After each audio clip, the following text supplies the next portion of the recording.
Good evening. It is 10 p.m. here in Seoul. I'm Adi, the AI anchor with the headline news. There is just one day left before Koreans go to the polls to decide on a new 300-member National Assembly. For this year's election, the number of seats for elected lawmakers has increased to 254 from 253, with one seat taken from the proportional representation bloc, which dropped to 46 from 47, keeping the total number of lawmakers at the National Assembly at 300. The April election comes 2 years after conservative President Yoon Suk-yeol's victory in the 2022 presidential election, where he narrowly defeated Democratic Party's candidate Lee Jae-myung by the smallest margin in South Korean history.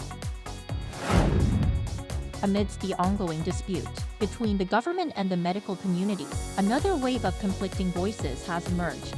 On Monday, Baek-dong, the head of the Korean Intern Resident Association, opposed to the idea of speaking in a collective voice in a joint conference proposed by the Korea Medical Association. Also, the KMA is currently led by the Emergency Response Committee, and the next head of KMA, Lee Min-taek, has expressed his intention to take up the position earlier than planned due to his opposition to the current leadership. South Korea's second military reconnaissance satellite, launched on Monday, has successfully communicated with the country's ground station. The Defense Ministry said Tuesday that the satellite, currently in orbit, made contact at 5:53 p.m. on Monday, after it was launched from a space center in Florida on Monday morning Korea time. Although it is Korea's second reconnaissance satellite, it's the country's first SAR type. It's expected to boost the military's surveillance of North Korea, as SAR satellites can capture images day or night regardless of weather conditions. Israeli Prime Minister Benjamin Netanyahu said on Monday that a date has been set for an invasion of Rafah, where around 1.5 million displaced Palestinians are sheltering. This comes after the U.S. delivered new negotiations proposals to both Israel and Hamas in truce talks in Cairo over the weekend.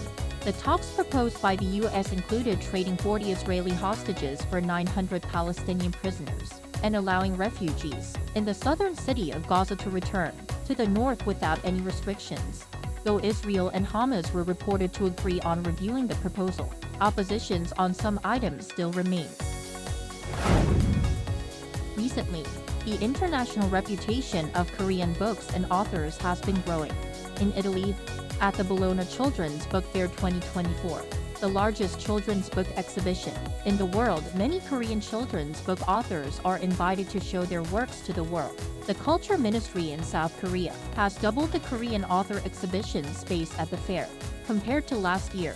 So, 18 Korean children's book authors can meet overseas readers and publishing companies in person to promote their work. The Bologna Children's Book Fair 2024 will run until April 11. That brings us to the end of tonight's AI headline news. Thank you for watching. Good night.